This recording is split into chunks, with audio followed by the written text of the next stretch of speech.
I make a motion to approve the amended agenda as proposed. Second. We have motion second, any other discussion? And then all in favor, come by saying aye. Aye. All opposed, nay. Okay, motion carries. So this time we go to consider grant request application by the James Paul Park Committee in the amount of $3,454.40 to install picnic tables with seating. Okay. Someone want to speak on that issue? There she is. She's been waiting. Thank you very much, and thanks for hearing me first. There's an important event that's happening. Give your name for the record, please. Yes, I'm sorry. Linda Hewitt, 315 Southeast 6th Lane, High Springs, Florida. Okay, yes, ma'am. So, what we are presenting is a request for funds to install 2 metal picnic tables at James Paul Park. The shape, the color, the design, and the style were selected with the help of David Benton on July 8th. He looked through several of the choices that I brought to him, and he picked one that he felt would be the most durable. He had said that they had some incidences in one of the parks where people actually cooked their food starting a coal fire on the table. So he felt like a metal was a good way to go. And so then on July 14th, I took the ideas of David and brought it to the Park and Rec board, and the Park and Rec liked David's choice of style, and further went on to discuss the pattern and the color. And although the rest of the stuff around town is metal black, they thought that the color for this should be red, and so that was a very kind of festive idea, I thought. And then we discussed till we all agreed on a location. I had wanted it on the side of the caboose that was already had some concrete down, so that our volunteers wouldn't be laying the concrete down again. They all thought that would not be such a nice view because you have the street and so on. So we discussed and decided that the picnic tables would be located on the grassy area, but put on a cement pad on the side of the caboose that's facing the shuffleboard. So Amanda gave me the application to apply for funds from CRA, and that included who helped prepare it, and the cost of the tables, the cost of the cement pad, and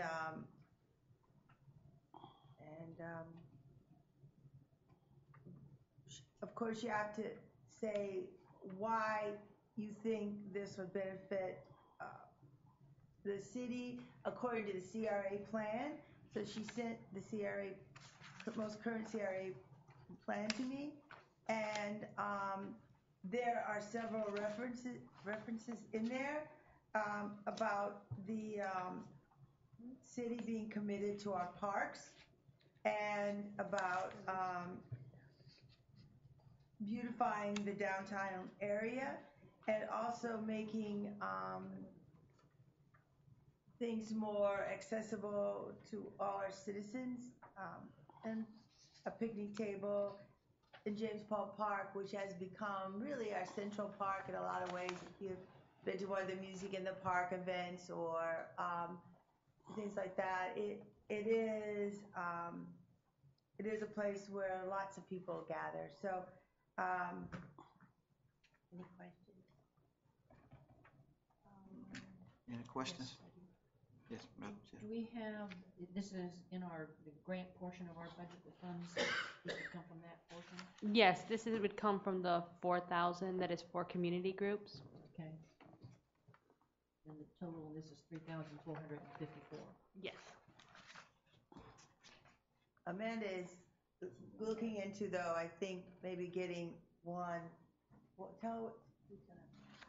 I believe that we could, as a city, get a price better than this. Looking at what we can get with our vendors for the exact same thing, it would be about $1,000 less because the shipping is a lot less and the cost would. So my recommendation is, if you decide to fund it, to allow the CRA to purchase the picnic tables and provide them to the committee, and they can install them. and we would just hope that it had some of the features that the Yes. original, like the red color. It's exactly around- the same. Oh, is it? They are. Yes. Oh, that's very, very nice. Yes. Did you, They would oh, I just was get gonna a say, state- do I see a picture, but They just, just get the state contract on it, Right. they just Yes. get a better price. yeah, I Say see. Everything else is the same. Oh, good. And so what they would do is, we're thinking of, putting the feet of it into concrete,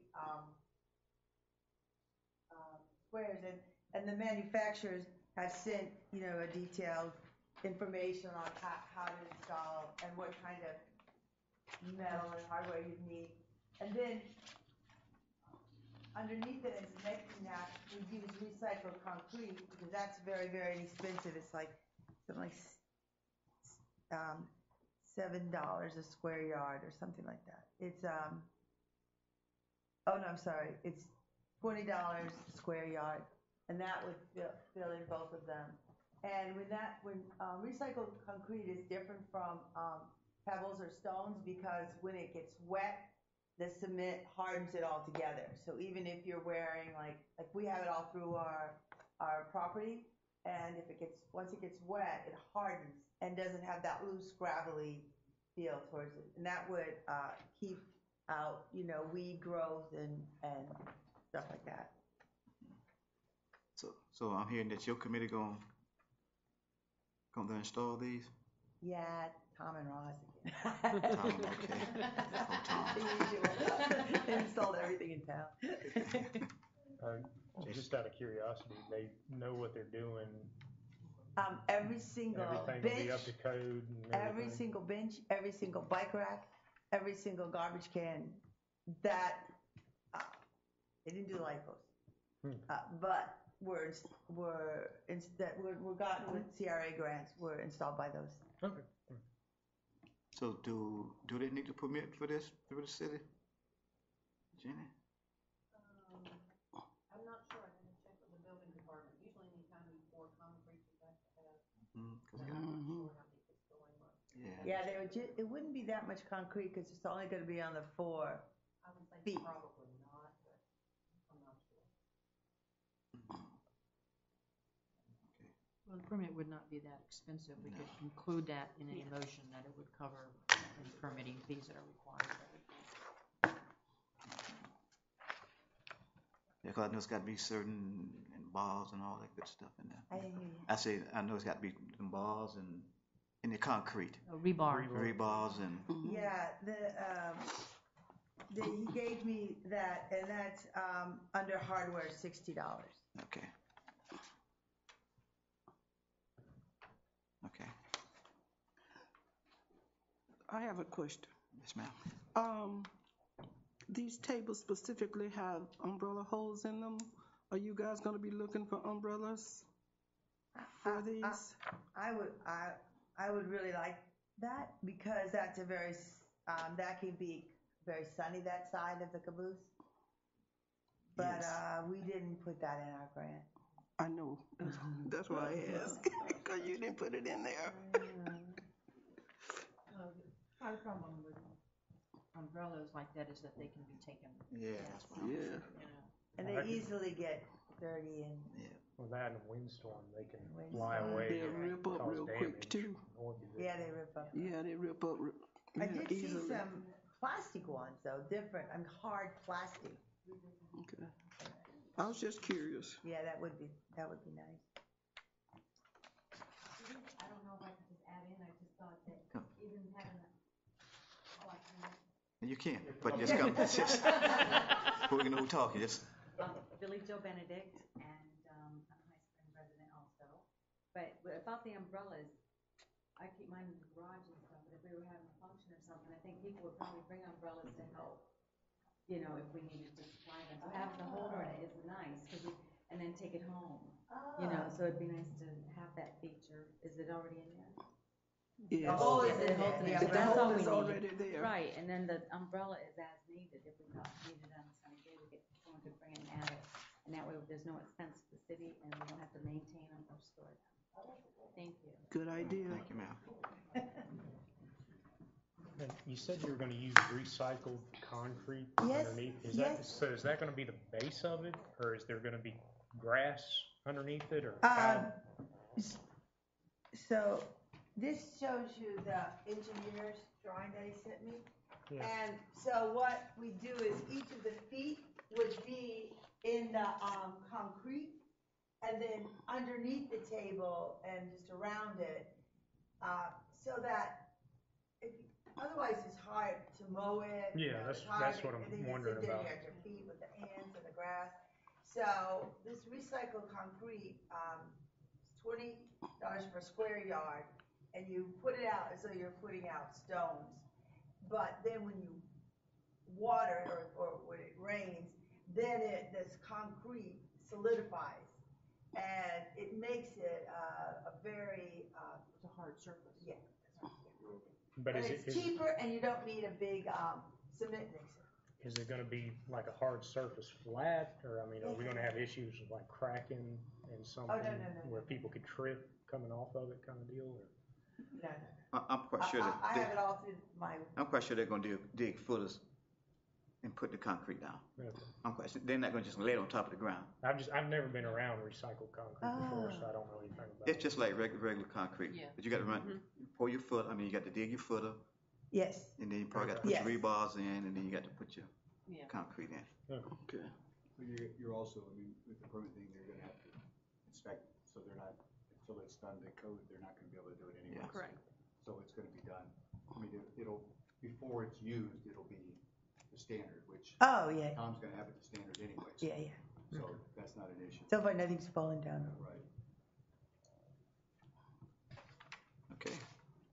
Anyone else? Any more questions? What's your pleasure, Commissioner? I'll make a motion to grant the grant, to include the, permit fee if there is one, for the picnic tables. Second. Okay, we got a motion and a second. Any other discussion or questions?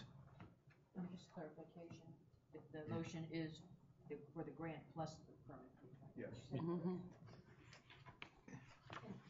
Yes, sorry, ma'am. that, just to clarify, that is the grant to have the city purchase it and not award them the $3,500. Cities, yeah, we're awarding the grant, the Yeah. city's gonna purchase it at their price. Okay. Thank you. So, anyone else? And now, all in favor, come by saying aye. Aye. All opposed, nay. Motion carries. All right. Thank you, Linda. Thank you so much for. Okay, go back up to number 1, to review and approve the renewal of the contract with Mr. Rodriguez to serve as the CRA Executive Director. Yes, Mr. Chair. The employment agreement before you is substantially the same agreement that you entered into last year with Ms. Rodriguez, but last year you entered into a one-year agreement that would expire this November 30th, 2015. So if you want, I can go through where the changes are, if that's what the CRA wants. See those changes. Yes. Yes, okay. Many of the changes are minor and just change the language so it's that we're continuing to employ her. So in the first whereas clause, we changed that to say the CRA desires to continue to employ Amanda Rodriguez. The last whereas clause is new, as Ms. Rodriguez will now be overseeing the management of the farmers market. Okay. The next change is just the term of the agreement, obviously, for another year. paragraph 2, I took out initial term. On page 2, duties and authorities, under general description, the last sentence is new, and that also discusses the overseeing the management of the High Springs Farmers Market.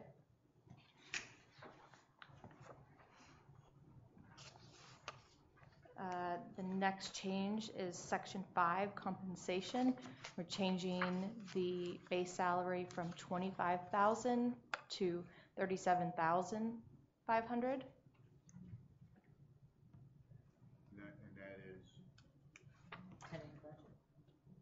Yes. is that because of the farmer's market Right. position? And she will be increasing her hours. So now that she will be considered full-time, she will now be also receiving access to health insurance and family health insurance, just like all of the rest of our full-time employees. So section 6 is now different.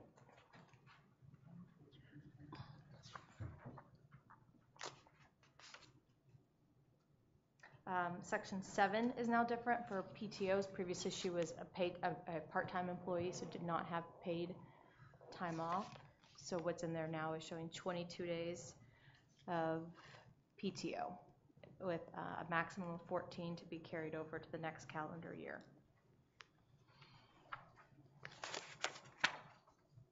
That's the same for any employee in that, right? No. Less or more or less? That is, More than a start. yes. What does a start? They, I think they have 40 hours the first year they start accruing. And then it goes to 96. But that's strictly vacation time, and I don't remember the equation for the PTO time. You have to add 8 hours a month to that, for the sick time to convert it to PTO. Right, so we were in a unique position here because the rest of our full-time employees are part of the union. That's a little different, and then there's the fire department, which obviously has different PTO. So this was my stab at. I got it. It's pretty close, because technically, 12 of the days were old sick days that we used to have, so that would only basically give her 10 vacation days, so it's just basically a week more than a starting employee would get. So it's not that much difference. What about a second-year employee? Would they It's feasibly basically the have same it? versus- Okay. It's probably about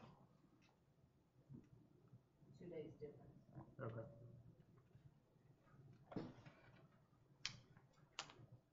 Okay.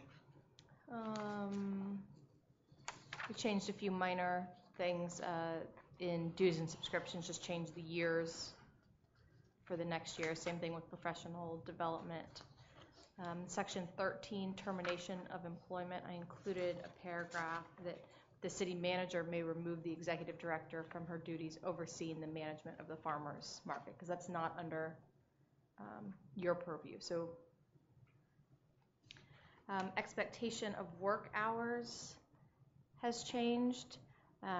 It used to say that she was a part-time employee averaging 20 hours per week. Now it says full-time employee averaging 30 hours per week, with 28 hours a week devoted to CRA projects and 2 hours a week devoted to overseeing the management of the High Springs Farmers Market. So that's how we're handling for accounting purposes, that the city will be paying part of her salary that equates with her overseeing the management of the farmers market, and the other 28 hours a week would be coming from the CRA's budget. And so she's considered full-time, even though she's not working 40 hours a week, she's working 30 hours. Yes.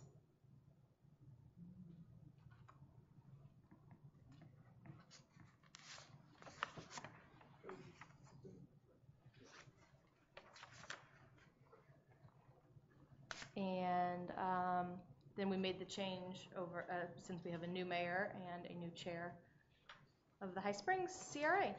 And those were the changes. And this was shown to Ms. Rodriguez previously and your city manager and city clerk. Yes, ma'am. I don't have a problem with any of the changes, other than the PTO. And what I'm looking at is the fact that, and I don't have a problem with the fact that this is her second year. But I think that time should equate more to what an employee on a second year receives, especially since it is not a 40-hour employee. I don't know if 30-hour, we have any other 30-hour employees in the city, and if those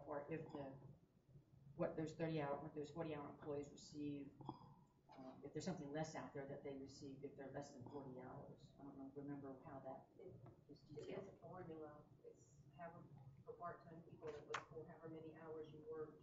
You had to work so many hours in a 6-month period to get a percentage of what PTO was for all the other employees. But a 30-hour employee is considered full-time, so that Yes, so they person would would be receive full-time. whatever, Right. if there was someone under the way regular employees receive, or city employees receive, they would receive She would 20 receive the 20 full days or benefits. something like that, whatever it is you're saying. Yes, she would receive the full.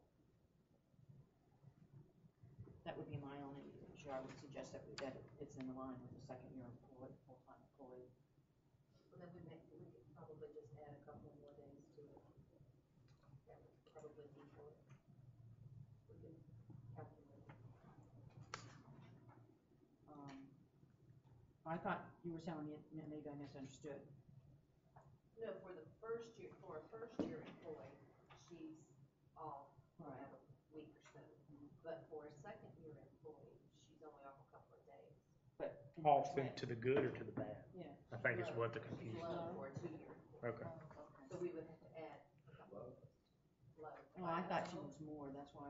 Well, Well, no, but I thought if she's getting 22, I thought they were getting 20, is what you're saying. I think it was 96 hours, so that's 2 weeks and 2 days. So hers is 10 days minus, because you have to take the 12 days off for the sick time. Yeah, I think she's 2 days short. But the first year she was part-time. She didn't improve anything in the first Yeah. year. Right. But she's been here a year, so if she had, she would qualify as second year. And she's on payroll, so she technically has a start date, so Right. it would make no difference. Well, then I'm okay with that unless anyone wants to raise it with the 22. My only issue is looking at a 40-hour employee. If she is 2 days short, she's a 30-hour employee versus a 40-hour employee. But we don't differentiate between a 30 and a 40. You know, The only thing I would, I guess, differ on is, to me, it doesn't matter if she was here last year. I can be a part-time person at any job. If I don't accrue it, if I were to get a full-time job at 11th year, they're not gonna give me 11 years worth of tax. This is her first year, so she should get her first year's leave, not a second person's leave. Because she didn't accrue it last year. Because otherwise you're setting a precedence. That you're sitting there going, if somebody's part-time for 4 years and all of a sudden they get a full-time, you're gonna sit there where they need to get 5 years worth of vacation. No. So that's, I'm just saying, we gotta be careful, because if we give a part-time person credit for time, that's gonna set. So I would say she needs to get what a first-year full-time employee would get, would be my. Otherwise, I think we open up a can of worms. I will say that you're welcome to negotiate with Ms. Rodriguez and how you want to do that. Her situation is a little different than a regular employee coming in, because with a regular employee, you're not signing an employment contract. And so that's why all of the terms in here for her. I mean, if you want to stay fair and consistent, that's fine, but you wouldn't be setting a precedent for other part-time employees changing, since you're signing an employment contract with her that you haven't with other employees. Well, that doesn't, in that regard, I get that, but this is not, I greatly appreciate the work, this has nothing to do with that. I just don't think you can give somebody credit for something she knew she was getting no vacation action. We can't give her credit for something that she didn't accrue. So my suggestion would be is she gets a first-year employee's benefits as far as, that would be my suggestion, and adjust the contract accordingly, and then everything else to me is fine. So what those numbers would be, Jan, picking it up now? I think it's 40 hours, 96 hours. I think it's like 136 hours total. 12. You can figure it 17. out. I would have to figure it out. I mean, we can just say do that at the deal, and Right. we can get it. I think it's like 17 days. So, Ms. Rodriguez, that's fine with you? Yes, that's fine. I'll make a motion to approve the con, Am I allowed to speak about that? after a motion. Thank you. I'll make a motion to approve the contract as presented, with the exception of the PTO, and that be adjusted to equaling what, a first, year full-time employee receives. Second. Got a motion and a second. Okay, any other discussion? Yes, ma'am. Joe Benedict, resident of High Springs. So I'm just trying to wrap myself around that. So when you make a motion, does it matter if I have any say-so about that then?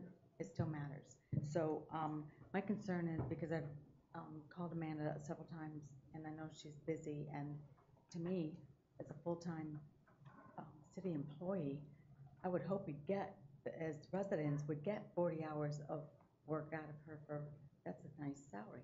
I need to apply for a city job. But, so it's, I mean, to be available for us 28 hours a week isn't very much. And 2 hours at the farmer's market, I hope that, I like our farmer's market, and I think it's important. It just doesn't feel fair for some reason. But I'm not sure what all your other city people are making on their first year. I do agree that, you know, this is our first, I'm glad that we backed up on that, but is this the norm? Well, it's the norm for as far as the time, it would be the norm of what a first year employee receives. They all, and for the times of all full-time employees for their first year work 30 hours. She's under contract, and her hours vary depending on what's happening, as opposed to a regular employee who has a set schedule. Okay. There's a difference there. Yeah, there is a difference there. Okay, so.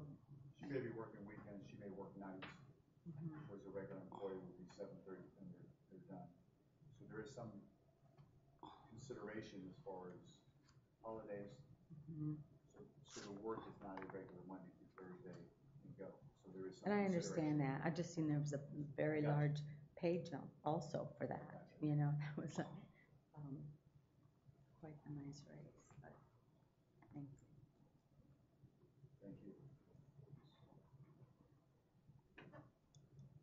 Any other questions? Anyone else? Okay. Hearing none, all in favor indicate by saying aye.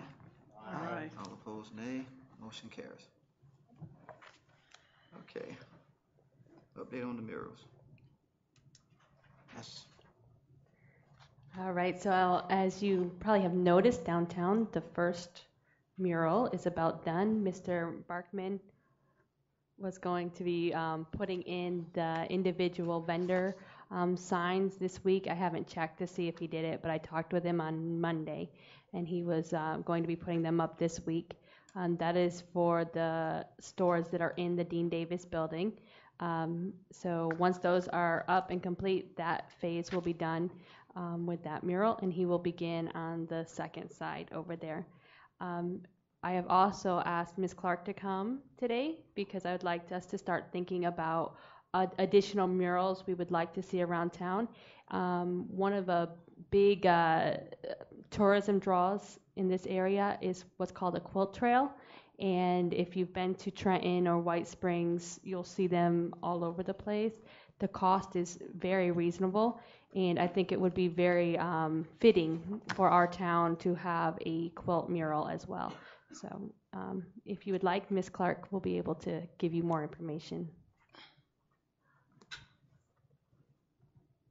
Susie Clark. I'm a resident of the town, and let me give you a little bit of history on how we got started on thinking about this.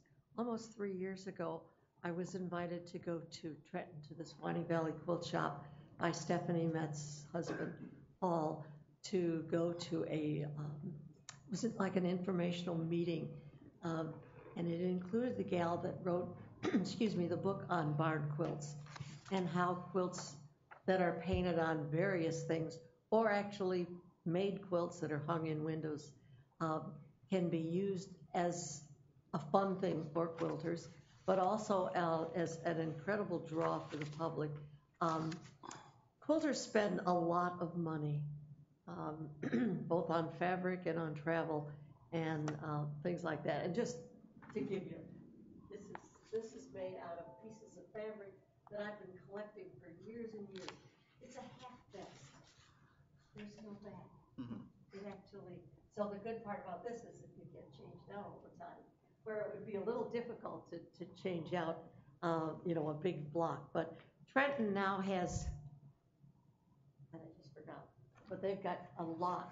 And some of them have been done by one of the gals in town, and some have been done by this Janet Rose that we spoke to.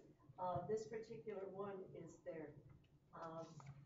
a picture of the compass rose, which is actually a quilt block that dates back to 1726 in England. So these have been around for a long time. You don't mind, let's get past that. Just to give you an idea, we have a little town that's just north of us a little ways that is jumped ahead of us incredibly.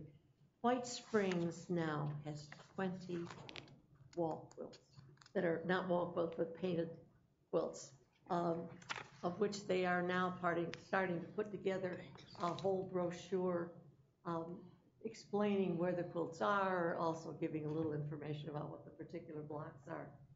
And they now have a gal who is the community coordinator for it.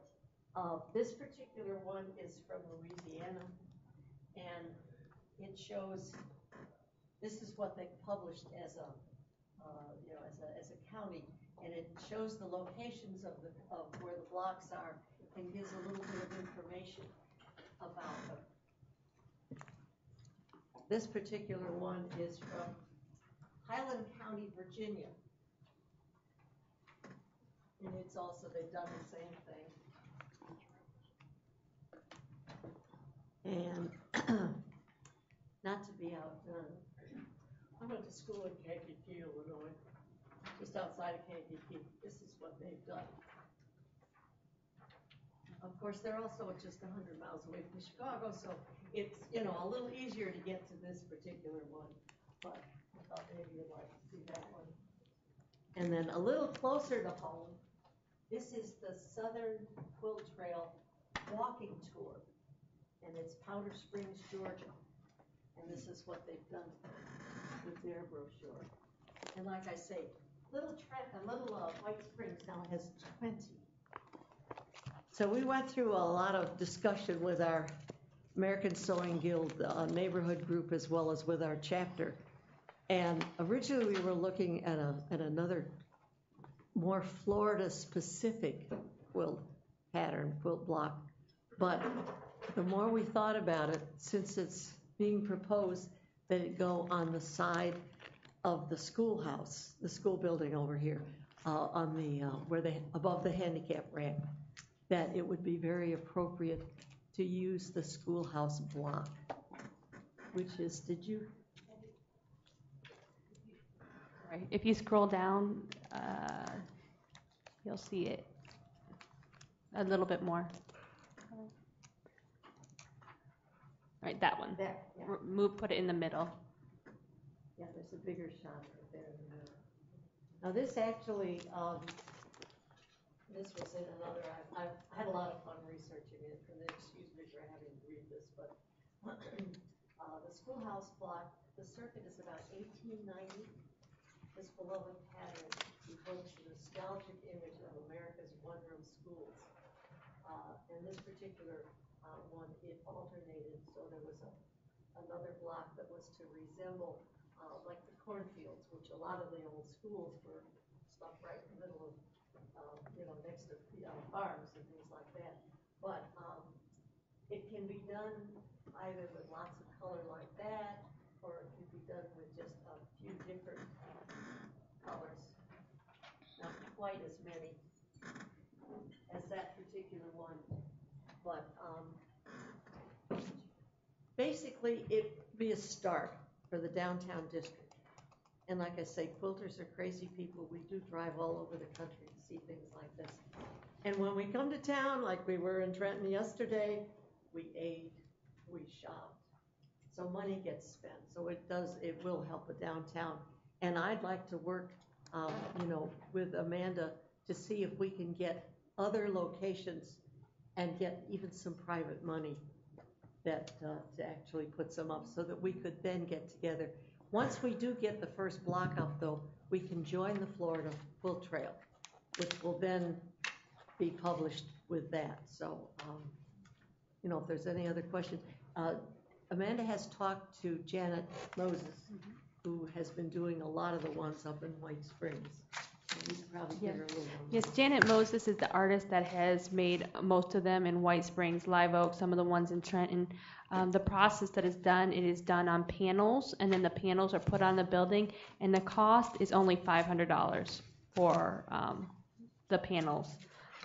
So I would like direction to continue to talk with Ms. Moses and come back with a proposal for you guys at the next meeting. Make a motion for our executive director to look into this further and come back to us with a proposal at our next meeting. I think this would be a great thing to start here. I think there is a lot of interest, and if you've traveled in the Carolinas and other places, you've seen them, and lots of people pull over and stop and look at them and that type of thing. So I think it would be a good thing. Second. Okay, we have a motion and a second. Any other discussion or questions? Anyone from the audience? I'm Billy Joe, and I'm all for it, so I think it'd be a great idea, and I agree if we could do spend money and it's beautiful things, so thank you. Anyone else? Hearing none, all in favor of the motion indicate by saying aye. Aye. All opposed, nay. Motion carries. Thank you, ma'am. Thank you. Come back and collect all the good. Thank you. Thank you. Okay, moving right along. We got 8 minutes here. Number 4, review and consider the approval of the community redevelopment district maps. Yes, so these maps are the maps that were missing from the redevelopment plan. Nothing has changed in the maps. They have just been cleaned up and modernized and put on top of our existing zoning and planning maps. But like I said, there's been no changes in the boundary or classifications or anything. They just need to be approved so we can put them in the plan. I take it, looking at these are a lot clearer to read. Yes. Looking at them. Yeah.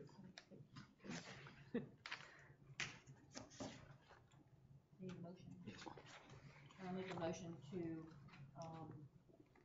approve the CRA district maps as presented to be included in the CRA plan. Second. Okay, got a motion and a second. Any other questions or comments? Anyone from the audience? Hearing none, all in favor, indicate by saying aye. Aye. All opposed, nay. Motion carries. Okay, number 5, discuss the Christmas treat and decorations.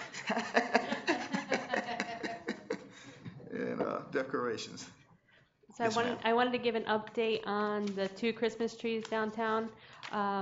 We've had 2 arborists take a look at those Christmas trees. The newer Christmas tree is probably not going to make it. But the old Christmas tree, the old Christmas tree, it does have a fungus, but both. Sorry, I can't deliver good news. But both arborists said that if we treat it with the fungicide and they gave us what we need to treat it with, it should make a full recovery. So we treated it today and we will have it trimmed next week, taking precaution as we trim it to make sure we don't contaminate anything else. With that, since the time is late, just keep in mind what we should do with the newer tree. It won't be able to be used this year for sure, but I just wanted to make you aware that we are working on that. And then decorations, we had to change out almost all the light bulbs for the decorations, so we decided to go with the LEDs. They last 10 times as long, and the cost is not, it is higher, but not as great as 10 times higher. So we've switched to more energy efficient lights, which hopefully will last more than a couple months. So that is my report for the decorations. Any discussion? Yeah, only really quick, one thing is that, the lights on the poles downtown. Yes, I forgot a lot to of them mention are that. out. Yes, so this last week, we went around and counted all the ones that are out, and we have ordered the bulbs and the strings, and they should be replaced in the next 2 weeks. Any other questions? Anyone from the audience? Yes, ma'am. Thank you. So Benedict High Springs, I'm glad we're talking about those Christmas decorations because I'm glad that we did do LED. The cost will certainly save us in the long run, but I really am irritated that the lights downtown stay on 24/7 the whole time they're up. And I don't know what can be done about it, but are they LED lights on are they not going to be the new ones downtown? We're trying. That's why I haven't quite ordered them because they don't have a whole bunch of LED lights in that style. Mm-hmm. They're not custom. I mean, they're not regular, but I am looking into getting the LEDs and also the ones that go out. I'm looking at that. If we had some kind of sensor, just anything to help shut them off during the daylight, that's just naughty to Mother Earth and to our town. That's all. Thank you. Anyone else? Okay, moving on. Discuss downtown clock. So Ms. Benedict is here to discuss, and Ms. O'Brien, their concerns for the downtown clock. We had discussed this back in February. We had a technician come out and look at the clock, and it was determined that the hole and sides needed to be changed out, which was the cost was $5,000. So at that time, the board decided to not fund it for this year. But Ms. O'Brien and Ms. Benedict are here to present their ideas. Benedict High Springs, everybody. Okay, so we had a meeting about the clock, and I know that Amanda could only put in so much. I've actually contacted Sylvia Newcomb, thank you, and asked her, I offered some different solutions, because keeping the clock is constant maintenance. It's about the ants going up inside of it and just tormenting it, so it's always going to be maintenance. That end of the town, it isn't pretty to see the clock, and now it's defaced even. And so I'm suggesting, and I even asked Sylvia if either she'd like the clock back, or if perhaps we could move it over by the caboose, because clocks and trains kind of go together. And if she wanted a certain time, we could like paint hands on the clock, or put the hands back on it and freeze them at whatever position she'd like to have them. And I'd spoke with Eric Shoup. He does sculptures, and I asked him for his input about having something that is in that would benefit the town, that's in our good nature. If we were to put a sculpture there, and I spoke with Amanda about that also, so asking a couple of people that do sculptures whether we do a GoFundMe and get one, if we can have some money from the CRA or a fundraiser. A lot of people, I think, would help get something that's beautiful and would be good to have in that area. And Amanda also had said that if we put a plaque to warn people to stay off of it or whatever, because I think it's something beautiful that people would stop and take a picture with, you know, that would be something to talk about and nice, because that kind of end of the town looks kind of dead and not good. So some kind of sculpture, not a diver, but whether it's something to do with our springs or whatever. So Eric is actually thinking about it, so trying to figure out what might work. And if you've seen his work, it's really pretty and really nice. And we'd also talk to the other one. Who's the other? Oh, Mystic. Mystic Makings, The Mykoff family, and I haven't spoke to them yet, but I'm certainly going to ask about that. So I hope you consider about moving that clock. I can get somebody with a pickup. It shouldn't take much to get it moved, and the plaque, and I haven't heard back from Sylvia, so just consider it instead of paying out that money to fix it and something. Thank you. Thank you. Yes, ma'am.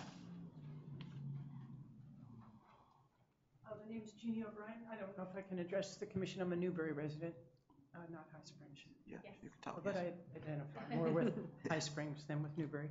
I sort of stirred up a little bit of interest in the community about the clock on the High Springs Chronicles Facebook page several months ago. I just posted some pictures of the clock and out of my own lack of knowledge, just asked some questions like, why is this clock hardly ever working? And I think there are about 140 posts in that thread. A lot of people really wanting to see something positive, a positive outcome as to the clock. I also tried to reach Mrs. Berry's daughter, Ms. Newcomb, and I got no reply. Ms. Benedict has done a lot of legwork, and so have I, and it just seems that the way things stand now, it would cost a few $100s a year maintenance, I believe, just in Band-Aids once it's up and running to keep it running because of the ants and the debris and everything that happens to the interior and causes it to stop working. And so it would be, I think, $5,000 to make it work, and then several $100s a year to maintain it. Whereas a new one, some people were chiming in on that thread on Facebook. Oh, well, I've seen one here, and they'd post a picture and say it's brand new and $4,000. It just seems like it's a money pit. And when I drive through High Springs, that clock rarely works. Every now and then it might work, and then I drive by a couple months later and it's not working. And I think Ms. Benedict's idea of seeing if there's community interest and support in moving it might be the best option, and have something really truly representative of High Springs and its good nature in its place. So thank you. All right, thank you. Thank you, ma'am. I guess it's something we need to discuss in a later date on this. Will it be something come before the commissioners also to discuss about moving the clock, or what do we might decide to do with it? Would it come before Yeah, would it the need commission?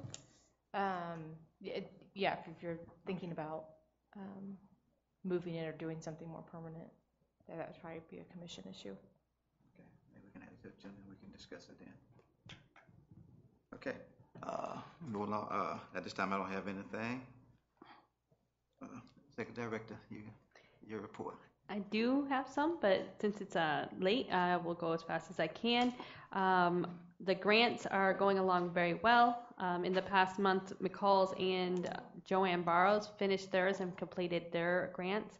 And we still have 4 that are in the process, and that's Edward Jones, Talk of the Town, Lydia Nunes, and High Springs City Boys. Edward Jones and Talk of the Town are just about done. They're looking very good. Lydia Nunes, they just cleaned around the area and got rid of all the debris, so he should be starting to paint in the next week or so. And in High Springs City Boys, they've already done 2 of the 3 requests that they had done, so they're moving along nicely as well. Events coming up, we have Santa Fe College is offering, fall B classes, and they start October 27th. And then the Christmas tree lighting and parade with the chamber, that'll be the end of November and in December. And then the High Springs Farmers Market is also having a day with Santa on December 17th.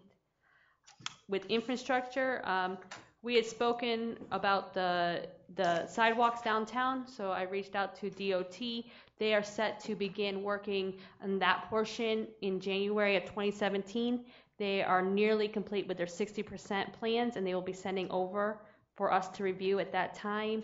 They are making some changes to crosswalks and bike paths that will affect it, and at that time we will also give them our initial thoughts on the sidewalk for them to just review. It would just be initial to see if it's compatible, but hopefully we can work it out so that we're not in each other's way, and that we can do our sidewalks soon after they finish theirs downtown. Economic development, there has been a new thrift store opened, Finders Keepers, and there's another higher end thrift store going into the old CarQuest that moved. The Flying Fish, which is on the very outskirts of the district, has changed new owners, and La Tasca is adding an outdoor eating area. He's hoping that will help his business improve. In talking with several of the businesses downtown, they are struggling at this time, so I've reached out to the Gainesville Area Chamber of Commerce, which has more services they offer than our chamber, and we're going to be working together to see how we can better support those businesses downtown. And then promotion, the video that was shot, the promo video, is in the final edit stage and should be finished within the next couple of weeks. They would also like to do a banner program with us where they would supply banners to the city with the bottom third would have the logos of local businesses, and the top would be a design that we would choose as the city. And then I'm also working with the Moms program for joint marketing efforts, and they're having a grant workshop that we can also attend and apply for, and that'll be November 3rd. So that is my update. Thank you, ma'am. Anything else need to come before this board? If not, entertain a motion to adjourn. Second. Meeting adjourned at 6:35. We're gonna give our clerk a few minutes to get things going for the next meeting.